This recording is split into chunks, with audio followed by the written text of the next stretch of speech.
cristianismo é Cristo. E para vivermos o cristianismo, nós precisamos de viver a palavra. A palavra é a rocha. A palavra é o pão da vida. A palavra é a voz de Deus. Esta noite damos continuidade aos estudos do Apocalipse.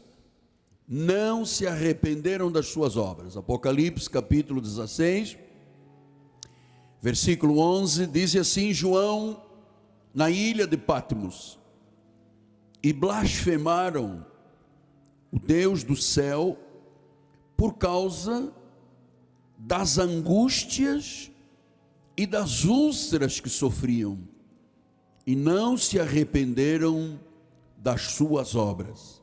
Que esta palavra nos seja revelada, que ela nos traga paz, conforto, porque é profética. A profecia é para edificar, levantar, encorajar, consolar e confortar.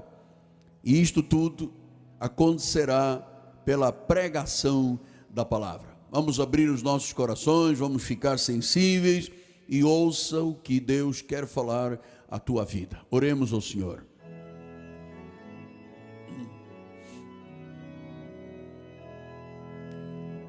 Senhor Jesus Cristo,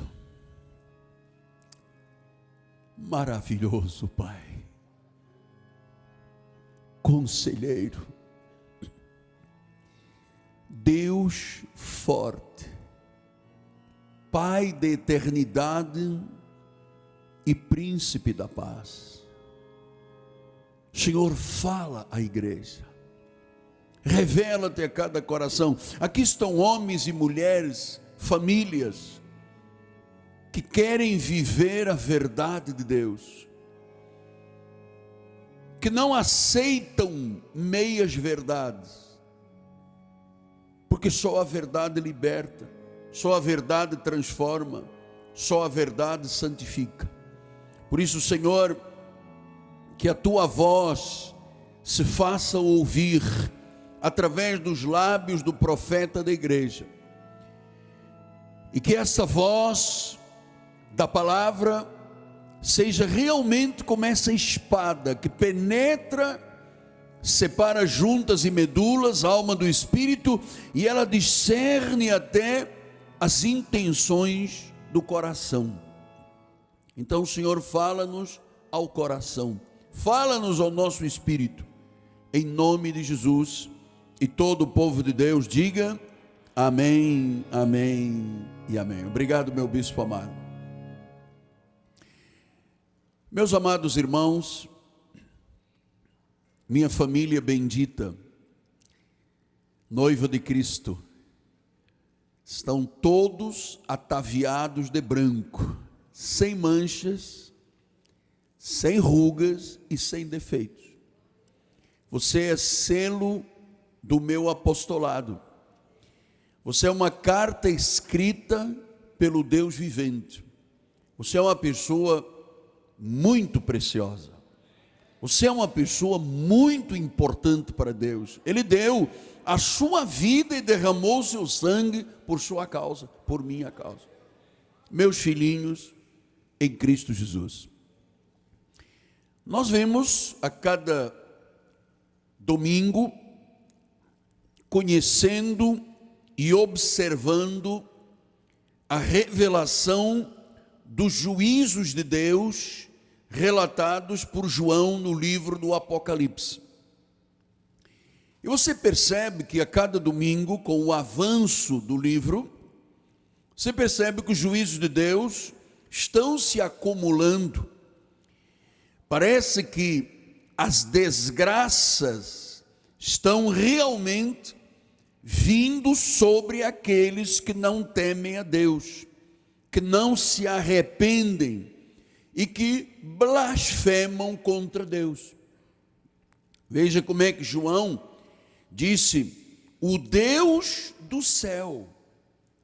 Então, quando João fala sobre o Deus do céu, ele está falando e dando destaque à soberania do Senhor. Deus é o soberano no céu e é soberano na terra. E o livro do Apocalipse deixa claro que quem blasfema, ou quem se insurge, ou quem não se arrepende, a Bíblia diz que haverá sobre estas pessoas juízos de Deus. Paulo já havia em Romanos descrito Deus desta forma: considerai a bondade e a severidade. Deus é bom, mas Deus é justo. Com ele não se brinca. Ele disse: considerai a bondade, considerai a severidade de Deus. Para com os que caíram, severidade. Mas conosco, com os eleitos, com a igreja, para contigo, a bondade de Deus. Se nela permaneceres, de outra sorte, também tu serás cortado. Então Deus se revela de forma soberana. Ele diz que ele é bondoso, mas ele é severo. Ele é bondoso, mas ele é juiz. Ele não é um mito, ele não é uma estátua, não é uma imagem, ele é Senhor, ele é absoluto. Então, João deixa claro que os homens maus, os filhos da perdição, jamais se arrependem ou se reconciliarão com Deus. Então, amado, veja, quem conhece as verdades de Deus, sabe que quem se rebela contra Deus, sofre. Aliás, Paulo, dando o seu testemunho, ele disse: dura coisa é recalcitrar contra os aguilhões.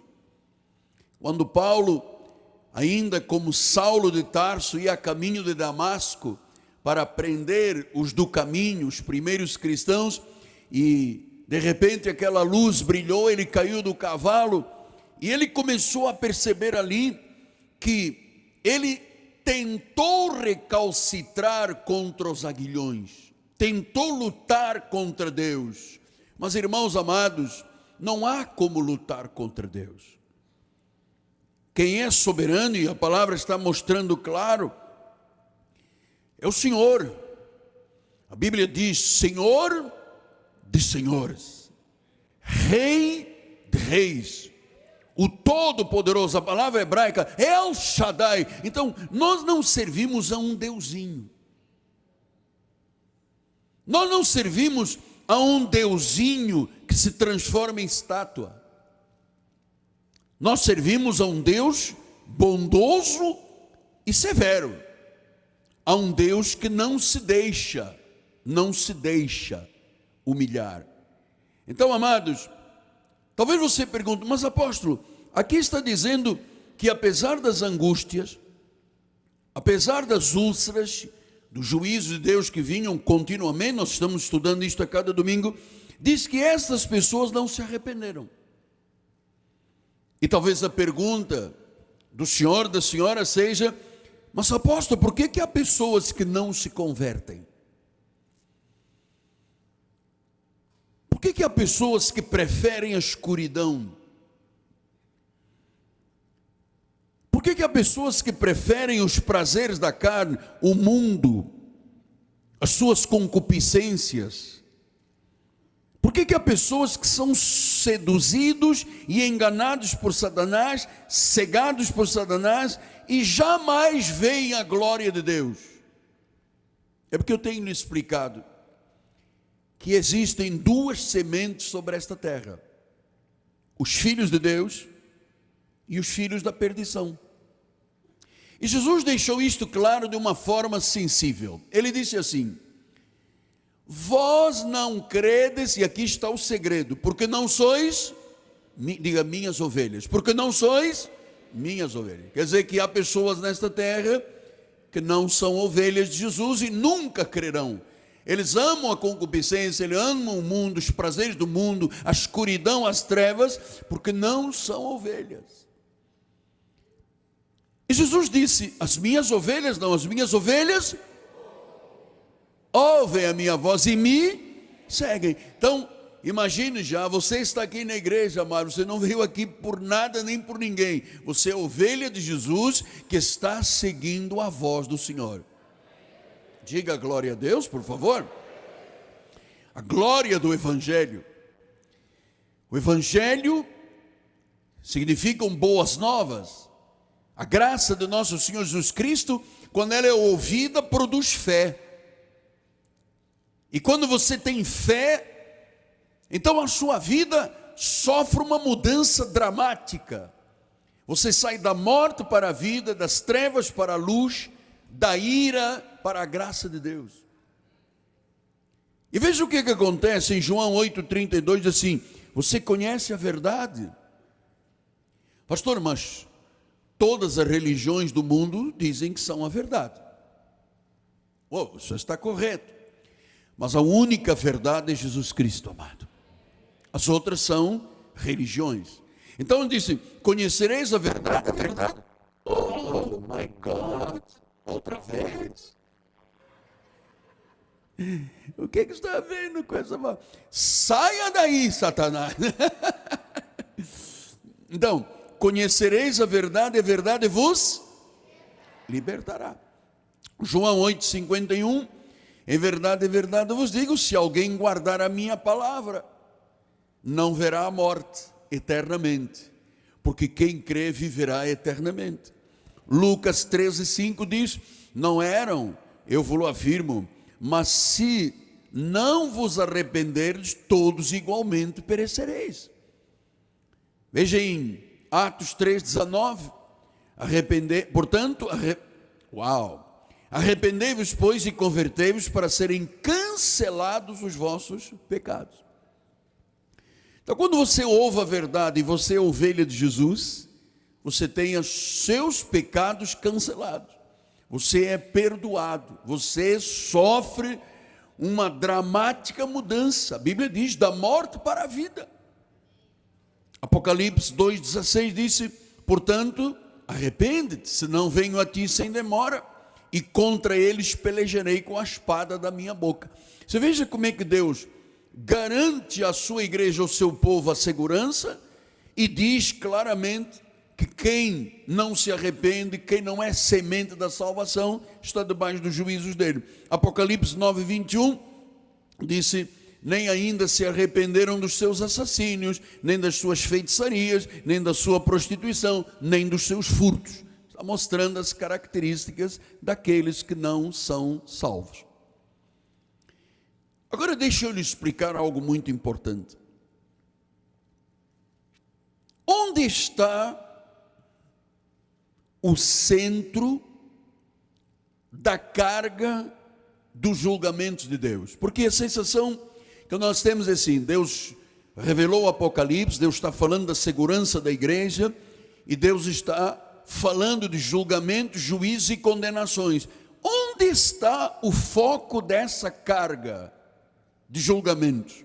Eu tenho ensinado à igreja que esse foco, à luz da Bíblia Sagrada, essa carga de julgamentos estará sobre a igreja romana.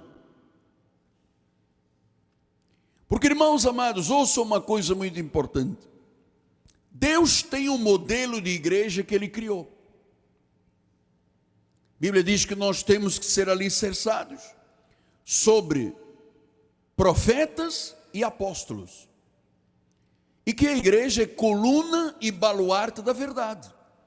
Então, quando Deus criou a igreja, isto não é uma invenção do homem.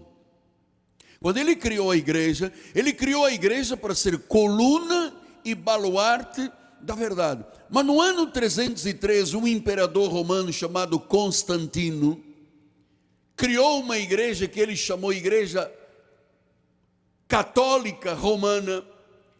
E essa igreja, na realidade, desfigurou,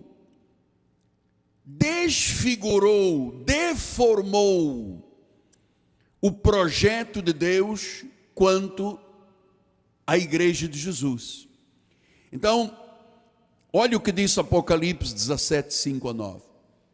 João estava tendo uma revelação, a visão do Apocalipse. Ele disse: na sua fronte achava-se escrito um nome: Mistério, Babilônia, a grande, a mãe das meretrizes das abominações da terra. Então vi a mulher embriagada com o sangue dos santos. Então está falando de uma mulher. Esta não é uma mulher, uma senhora, como uma senhora que está aqui conosco. Esta mulher aqui é a igreja romana. E disse que havia embriagada com o sangue dos santos, com o sangue das testemunhas de Jesus. E quando vi, me admirei com grande espanto. O anjo, porém, me disse: por que tu te admiraste? Dir-te-ei o mistério da mulher e da besta que tem as 7 cabeças, os 10 chifres, que leva a mulher. Versículo de número 8. E a besta que viste era e não é, está para emergir do abismo, caminha para a destruição, E aqueles que habitam sobre a terra, cujos nomes não foram escritos no livro da vida, desde a fundação do mundo, se admirarão, vendo a besta que era, não é, mas aparecerá. Versículo 9, e aqui está o sentido que tem sabedoria. As 7 cabeças são os 7 montes, nos quais a mulher está sentada. Qual é a cidade do mundo que está rodeada de 7 montes? Roma. E diz que em Roma tem uma mulher, é uma igreja, é um movimento religioso. E diz que esta mulher é chamada de Babilônia. E agora veja como o Deus bondoso, mas severo, se insurge contra este movimento, porque ele disse: eu vi uma mulher, uma meretriz, a grande, a mãe das meretrizes. Então, amado, ouça, esta palavra é pesadíssima. Meretriz significa prostituta. Meretrício é alguém que vende o seu corpo.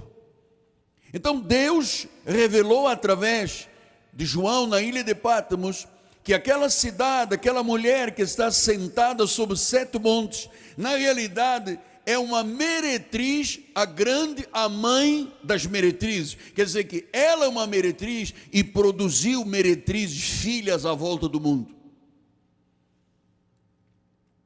E João, quando ouviu isso, ele deve ter temido e tremido, conforme eu estou tremendo neste altar, porque logo vem o capítulo 18, e o Senhor disse: depois dessas coisas, vi descer do céu um outro anjo que tinha autoridade, e a terra se iluminou com a sua glória. Você sabe que a terra só se iluminará com a sua glória quando a graça de Deus for pregada ao mundo todo. E depois dessas coisas, versículo número 2, então exclamou com potente voz, dizendo: caiu, caiu, a grande Babilônia, ela se tornou morada de demônios, covil de toda a espécie de espírito imundo, esconderijo de todo gênero de ave imunda e detestável.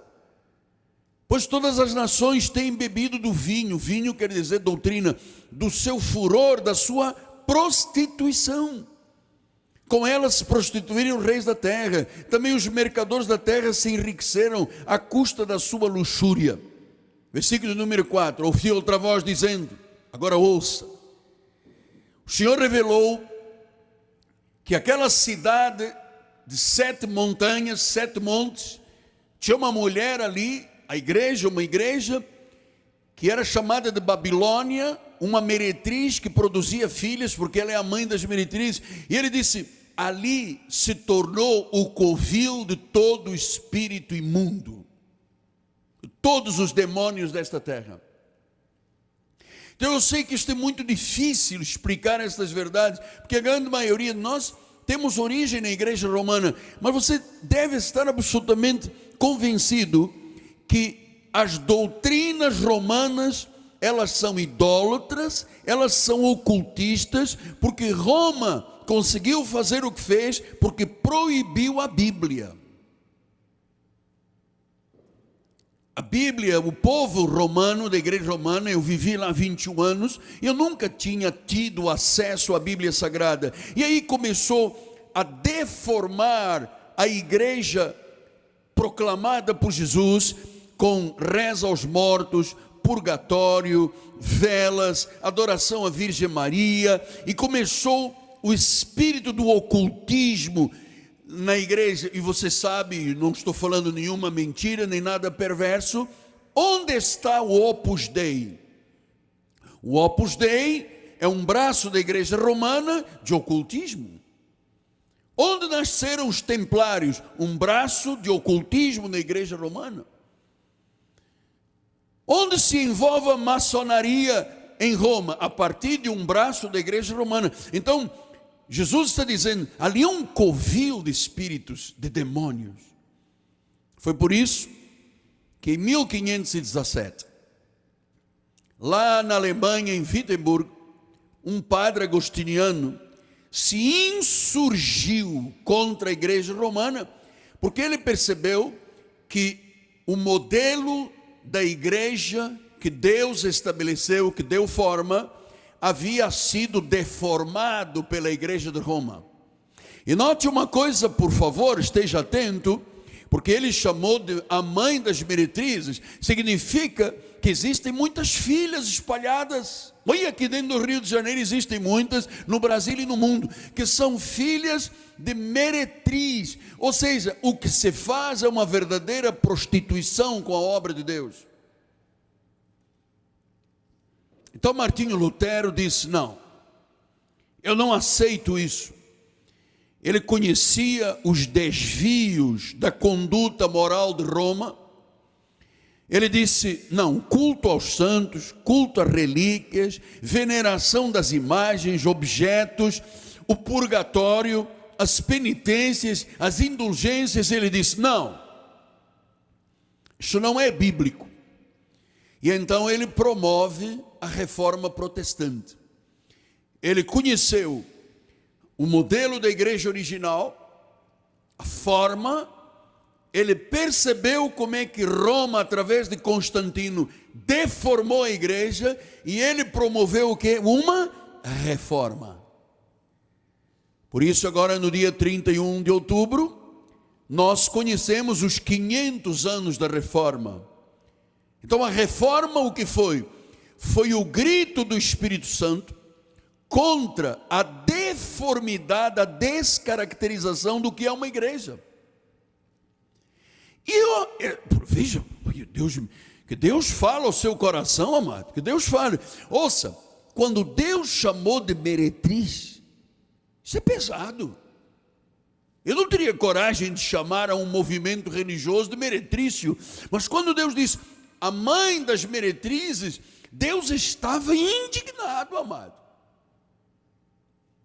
Por isso é que esses juízos que nós estamos estudando aqui no livro do Apocalipse, eles, não pense você que eles vão contra uma igrejinha aí da esquina que está adorando um deusinho falso. Eles vão contra um movimento que está sentado à volta das 7 colinas e disse que o seu vinho embebeda, a sua doutrina embebeda. Ou seja, quando a pessoa começa a andar por questões de purgatório, penitências, adoração de imagens, Virgem Maria, mortos, isto tudo, amado, é uma embriaguez.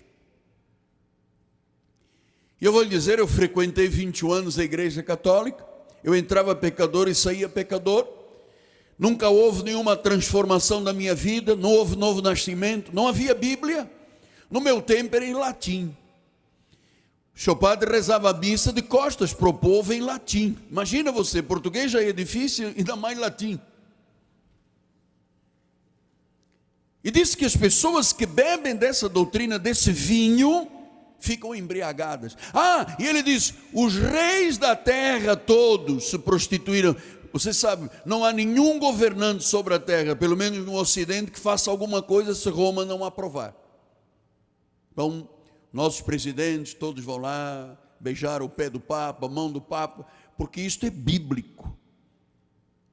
Diz que todas as nações, os reis das nações se embriagaram e se prostituíram com esse sistema. Então, hoje nós vamos focar, domingo passado já focamos na questão do purgatório, que não existe, um estado intermediário, e as almas que estão lá, que morreram em pecado, então os vivos têm influência sobre os mortos, absolutamente contra Deus e contra a Bíblia Sagrada. A Bíblia diz que cabe ao homem morrer uma só vez, e quando para os 2 bilhões de batidas do coração e a pessoa dá a última respirada e começa a respiração espiritual, se ela morreu em Cristo, ela vai para o seio de Abraão. Se ela morreu sem Cristo, ela vai para um lugar de sofrimento chamado Sheol, inferno.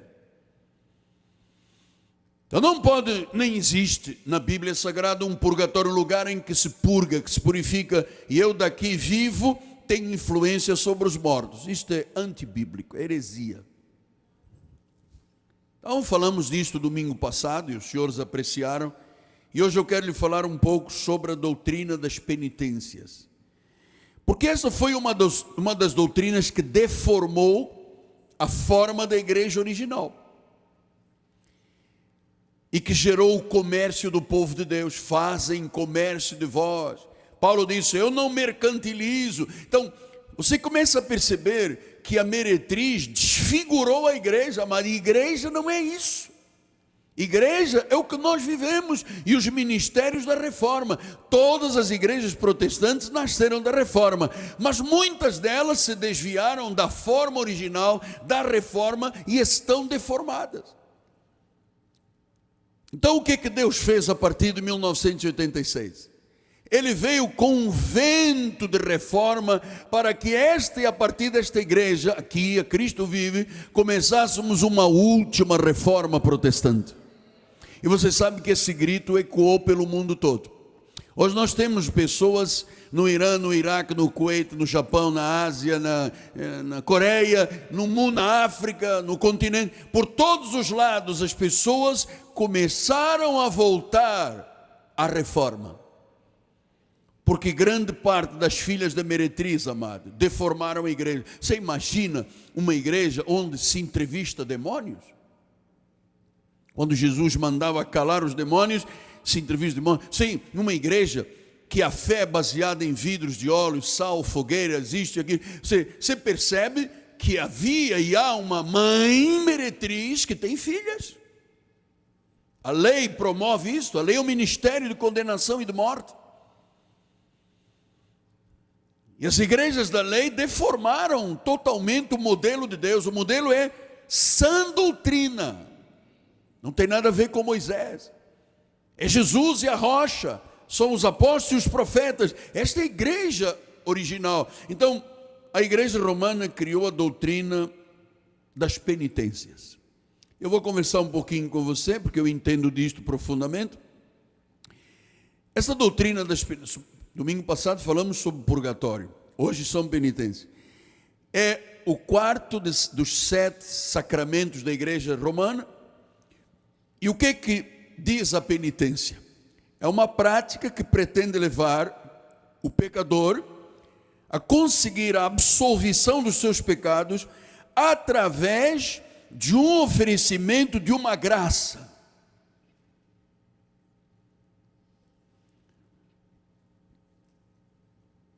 E esta graça vai comutar as penas eternas em penas temporais. Isso são as penitências. E ela tem 4 fases. A primeira é através da contrição. Eles ensinam que a pessoa deve viver contrita. Depois ela deve se confessar de forma auricular, deve confessar os seus pecados ao seu padre. Depois deve pagar as suas penitências. E finalmente tem a sua absolvição. O que o sacerdote diz? Eu te absolvo dos teus pecados em nome do Pai, do Filho e do Espírito Santo. Chamam-se as penitências. Ouça, o Evangelho de nosso Senhor Jesus Cristo deixa claro que o único que pode perdoar pecados é o Senhor Jesus Cristo. Então, como Roma deformou o modelo original da igreja, ele impõe penitências, orações, vigílias, jejuns, mortificações, amados, até autoflagelação.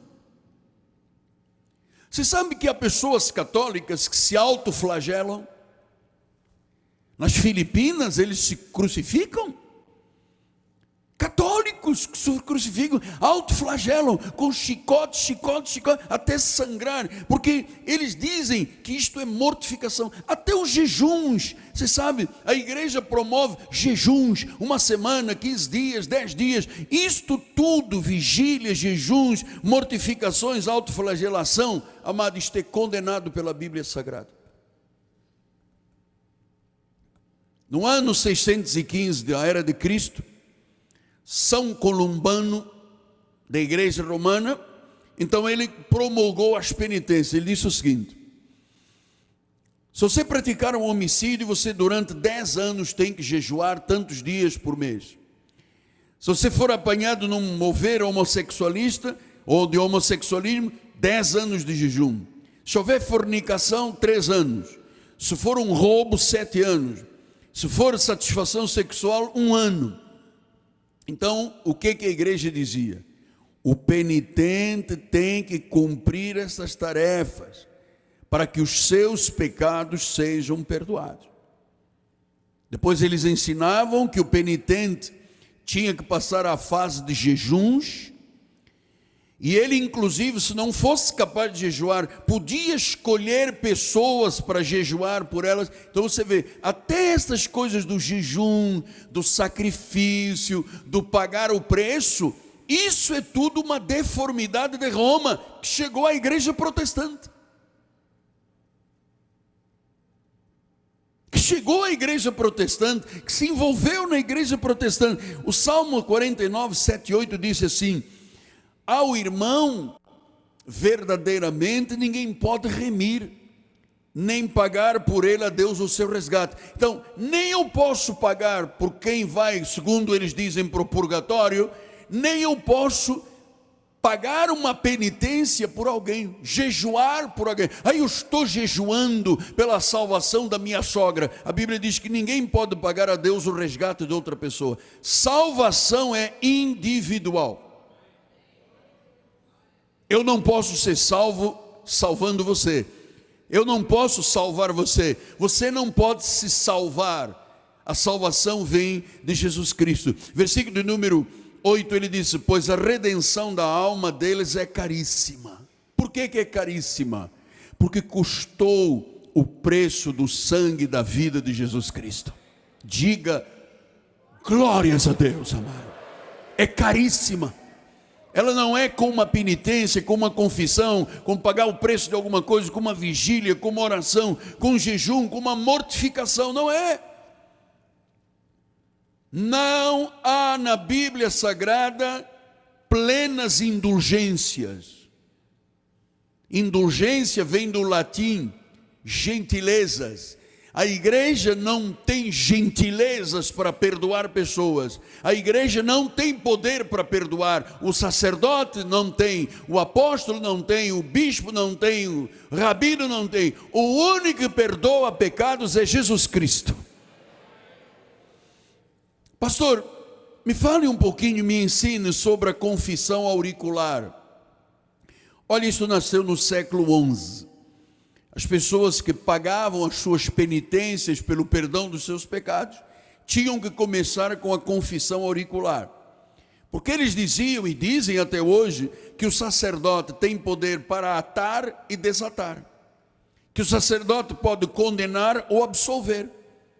Mas eu quero lhe dizer uma coisa: nenhum sacerdote tem poder para dizer eu te absolvo. Então, quando as pessoas, e eu fazia isto muitas vezes, me ajoelhava ao lado do seu padre e dizia: seu padre, abençoai-me porque eu pequei. Então eu confessava o pecado e o padre dizia: agora você vai rezar tantas Ave Marias, tantos Pai Nossos, você vai fazer isso, vai fazer aquilo, vai pagar algum tipo de preço, eu te absolvo, estás perdoado em nome de Jesus. Não existe isso aqui. Isso é uma deformação do padrão da Bíblia Sagrada. Então, você sabe, os reformadores, Martinho Lutero, João Calvino e os demais, Wesley, enfim, lá nos idos de 1500 e pouco, eles reagiram. E eles disseram: quem é servo de Deus não pode se calar. Nós temos que nos pautar, disseram os reformadores, nas Sagradas Escrituras. E então disseram os reformadores que vieram de dentro da Igreja Católica: penitências são inúteis, tal como é inútil a confissão auricular, de você se ajoelhar ao lado de um homem e contar os seus pecados e dizer: me perdoe. É inútil. Um dos principais reformistas, primeiro foi Lutero, Calvino, depois veio Zwinglio, que era um suíço, um reformador. Ele disse assim: no cristianismo legítimo, quando a pessoa está em angústia espiritual, ela deve procurar o ministro do evangelho e deve se consultar, deve se aconselhar, deve pedir orações e intercessões, mas nunca espere do ministro do evangelho perdão dos pecados. Isto é a origem da igreja. Então, se você tem uma angústia, tem um problema, tem uma situação qualquer, você deve procurar os ministros da sua vida, o profeta da sua vida, os bispos da sua vida, os pastores, e apresente o que te angustia. Nós podemos orar, interceder, mas nunca absolver. Eu me recordo, há um tempo atrás, até uns anos atrás, veio aqui um senhor que frequenta a nossa igreja até hoje, estava aqui de manhã. Ele abriu o paletó e tinha 2 armas. E disse: eu sou um matador profissional. Eu disse: uau! 2 armas num culto, eu sou um matador profissional. Ele disse: olha, eu lhe ouvi na televisão e eu quero parar com esta vida. E eu queria pedir o seu perdão. Eu disse: meu amado, eu não posso te perdoar. Eu posso dizer o seguinte: confesse a Jesus como Senhor e Salvador e Ele te perdoará. Eu não posso te absolver. Eu não sei o que você fez com essas armas, quantas pessoas matou. Eu não tenho poder para dizer a uma pessoa: vai, estás perdoado. Quem dizia: vai, não peques mais, foi Jesus. Então, a igreja pode aconselhar, a igreja pode ajudar, a igreja pode esclarecer, mas a igreja não tem poder, nem nenhum homem tem poder para absolver pecados. Por isso é que nós não temos na igreja confissão auricular. Nós não temos um confessionário lá na entrada e o apóstolo fica lá, e o bispo Jorge, o bispo Antônio Carlos, ouvindo os pecados. A sua vida é com Deus. A salvação é individual, é você e Deus, amado. E o único que pode penetrar o seu coração, ir lá dentro, as suas entranhas, arrancar o que está errado e colocar você num padrão de vida de um salvo, só o Espírito de Deus pode fazer isso. Eu participei de centenas de missas, nunca tocou nada no meu coração. Eu fui coroinha. Eu tinha um tio que tinha sido padre, então desde criança eu fui envolvido com a igreja. Eu fui presidente da Juventude Operária Católica, Juventude Estudantil Católica. Então eu conheço as entranhas da igreja. E eu sei, meu amado, eu sei que quando o senhor padre diz: eu te absolvo, vai e não peques mais, estás perdoado, aquilo ali é cerimônia, é um ritual. Mas lá dentro, no coração, onde nem a tomografia computadorizada chega, nem o estetoscópio do médico consegue ouvir nada, absolutamente nada. Lá dentro, nas entranhas do ser humano, amado, só o Espírito Santo, só o poder desta palavra, porque a fé vem pelo ouvir a palavra. E quando você ouve a palavra, diz que a palavra penetra. O indivíduo pode estar num tremedal de lama. O indivíduo pode estar no pó, no monturo, pode estar aí nas garras do Satanás desta terra. Se ele é um eleito de Deus, se é uma ovelhinha de Jesus Cristo, o Senhor vai criar as condições de que esta pessoa ouça a palavra, porque a fé vem pelo ouvir a palavra de Cristo. E a palavra é como uma semente. Diz a Bíblia Sagrada que o nosso coração é como terra fértil. Esta semente é semeada, ela morre inicialmente, depois ela começa a produzir frutos. Ela produz a 30, depois a 60, depois a 100 por da semente. Mas quando o coração não é de terra fértil, não é de um eleito de Deus, sabe o que a Bíblia diz? Que a semente cai aonde? Entre os espinhos, à beira do caminho, no meio das pedras, não produz nada.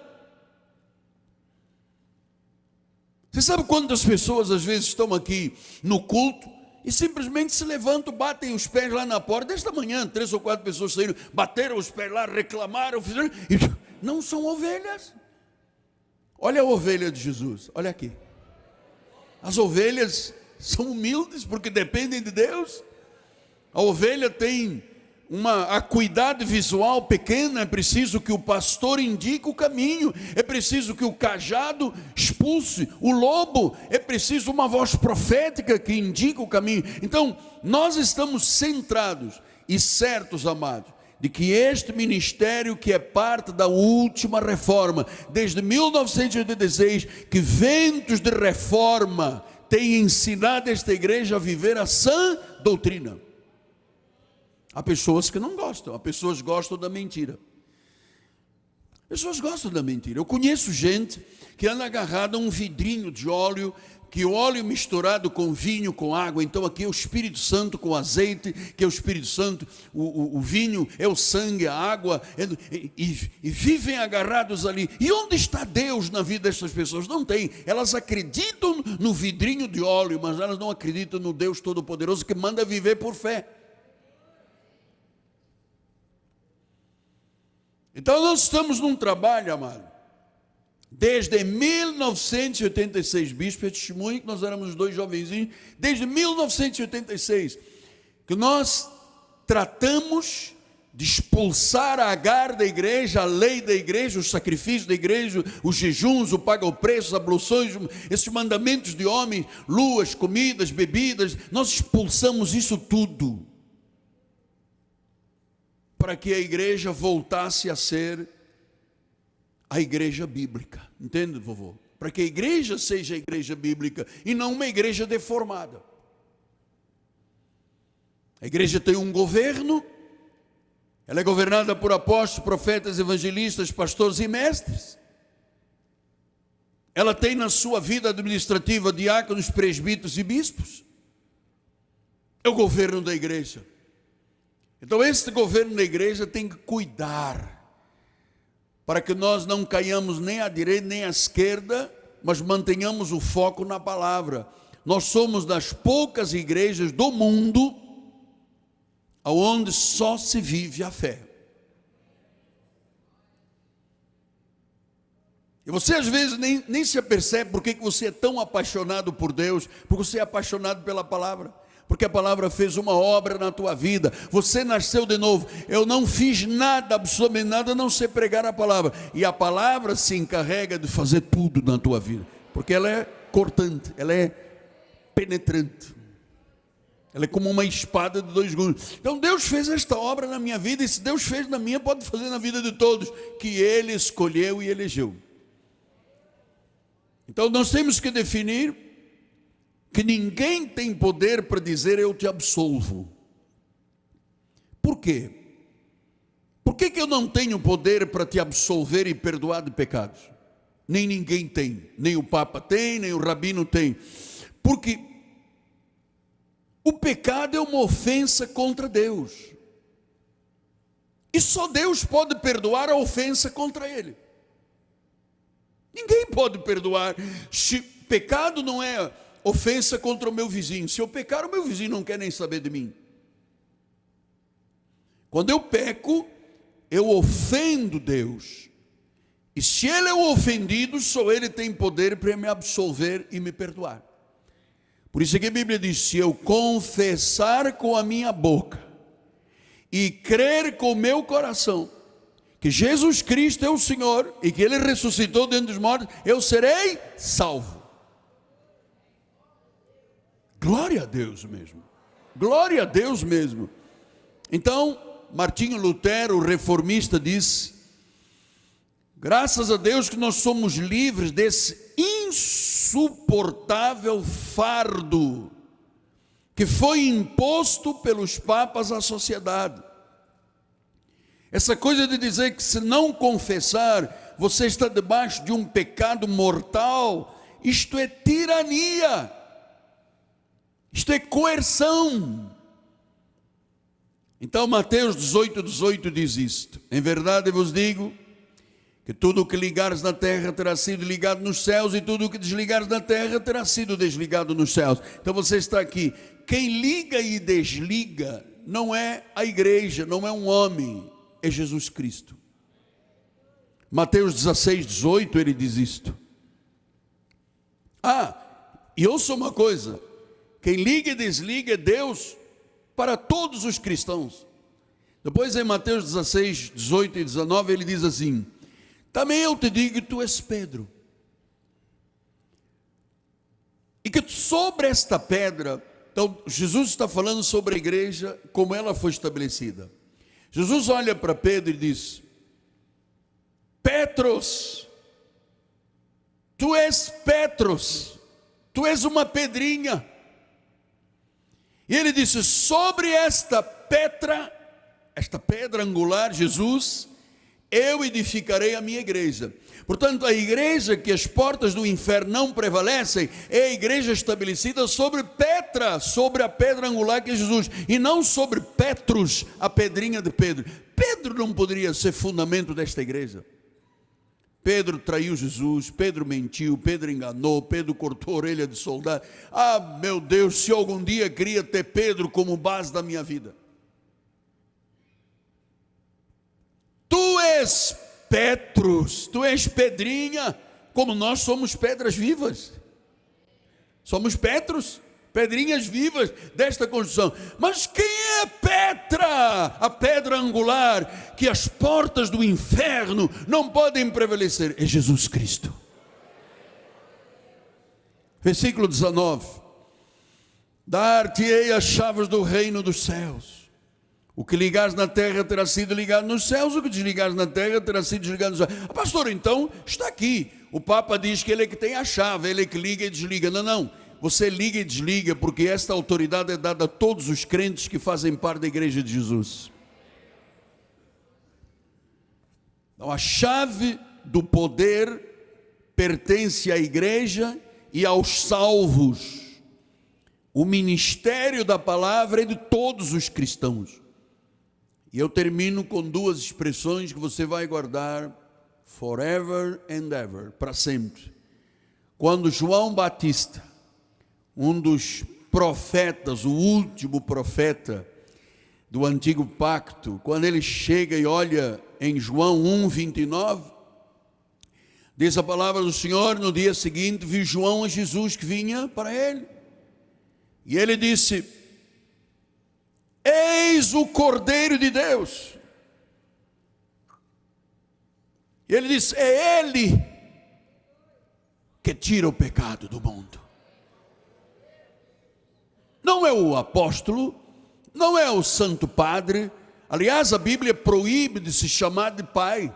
Pai só há um, que é Jesus Cristo. Ele proibiu de falar padre, porque padre quer dizer pai, e só há um que é pai. Ele proibiu de chamar os líderes de pai. Então a igreja manda chamar o padre, pai. Nós só temos um pai, que é Jesus Cristo, amado. Então João Batista foi correto, ele disse: ele é o Cordeiro de Deus, porque é ele que tira o pecado do mundo. Ninguém mais pode tirar pecado. Nenhuma gentileza da igreja, nenhuma indulgência da igreja. É que você sabe que depois das indulgências, que começaram com contrição, com confissão auricular, com jejuns, de repente começaram a ser pagas. Então eu dizia, chegava na igreja e dizia: olha, eu não posso jejuar, não tenho ninguém para jejuar, não tenho tempo para me confessar, mas eu queria pagar alguma coisa pelos meus pecados. E as pessoas diziam: tá bom, então R$2.000 você perdoa todos os pecados. E a pessoa pagava. A gentileza da igreja. A igreja não pode perdoar pecados. Jesus perdoa pecados. Ele é o Cordeiro de Deus, ele que tira os pecados. Eu termino com 1 Timóteo 2:5. Porque o alimento de hoje foi forte, hein? Mocotó com rabada e agrião. Uma bênção, não é? Quando tirar daquela gordurinha de cima, uma bênção de Deus. Puxa, uma rabadinha bem feita. Com agriãozinho, com azeitinho. Pô, é uma bênção. Hoje eu servi mocotó com rabada, comida forte, hein? Então o que diz em 1 Timóteo 2,15? Vamos terminar com alegria, gente? Vamos? Quem está feliz, diga amém. Porquanto há 3 deuses. Oi, há pessoas que gritam contra isso. Não, porque é uma trindade. Há um só Deus. Há um só mediador entre Deus e os homens. Quem é? Mas diga alto, pelo amor de Jesus. Não diga Cristo Jesus. Mas você não está falando de Maomé nem Nossa Senhora. Você tem que dar um grito. Quem é o mediador? Só um mediador entre Deus e os homens? Cristo Jesus, o homem. Há um só mediador. Há um só mediador. Eis o Cordeiro de Deus, é Ele que tira o pecado. Não é a penitência, não é a gentileza da igreja. A igreja não tem nenhuma gentileza para fazer nada. A igreja tem que instruir, educar, pastorear, motivar, encorajar, cuidar, amar. Você tem que ser amado, cuidado, pastoreado, mas nunca absolvido de nada. Tanto é verdade que a Bíblia diz, quando um servo de Deus peca, Deus disciplina, corrige e açoita. Mas o perdão vem dele. Ele é o único mediador. Só Ele pode perdoar pecados. E eu dou graças a Deus, amado, que há 42 anos atrás, num leito de enfermidade de um CTI, eu passei 9 meses da minha juventude em CTI, 2 anos de hospital, 20 cirurgias, placas, parafusos, hastes metálicas. Deus. Você sabe o que é um vaso quebrado em pedaços? Eu fui quebrado em pedaços, um acidente, que Deus permitiu, porque nada, nem um fio de cabelo cai da cabeça sem Deus permitir, Deus permitiu. E Deus reuniu todos os cacos da minha vida, da mesma massa, e fez um vaso novo. E este vaso novo está hoje sobre este altar, proclamando estas verdades ao mundo. Porque o meu chamado não é para o Rio de Janeiro apenas, é para o mundo, as nações. E eu quero dizer, terminando, que há um só Deus. Você que está assistindo pela internet, fica lutando, dizendo, não, mas que existem três na tua cabeça, mas não na mente de Deus. Existe um Deus triúnico, se manifestou como Pai, na criação, como Filho na redenção, e no Pentecostes como Espírito Santo. Um só Deus. Só há um Deus. Só há um mediador. Só há uma pessoa que pode intermediar, fazer o meio de campo, o mediador entre Deus e os homens, que é Jesus Cristo. Ele que perdoa, Ele que salva, Ele que liberta, Ele tira da morte para a vida, da maldição para a bênção, da ira para a graça de Deus. E eu vou dizer, graças a Deus que Ele fez isso na minha vida, e graças a Deus que Ele fez isso na tua vida. Iluminou os olhos do teu coração, tirou as escamas dos olhos, tirou os véus do teu coração, tirou a cera dos ouvidos, e agora você está ouvindo Deus falar, amado. Antes a gente sentia coceira nos ouvidos, era uma coceira, e sabe, era religião da coceira nos ouvidos. Agora você ouve a voz de Deus na tua vida. Deus está falando ao teu coração. Curva a sua cabeça. Pai amado e bendito,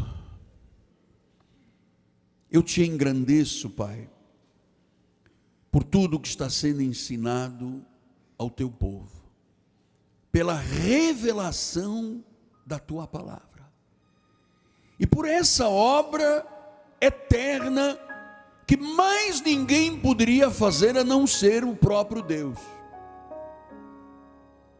É o Senhor que nos faz ouvir a sua voz, é o Senhor que se revela ao nosso coração, é o Senhor que começa, é o Senhor que termina. O querer é dele, o realizar é dele. Por isso, Senhor, se há alguém entre nós que ainda não entregou a sua vida a Jesus, ainda não se reconciliou com o Pai, que faça agora isto. E é simples, é só dizer: Senhor, eu confesso com a minha boca e creio com o meu coração que Tu és Deus.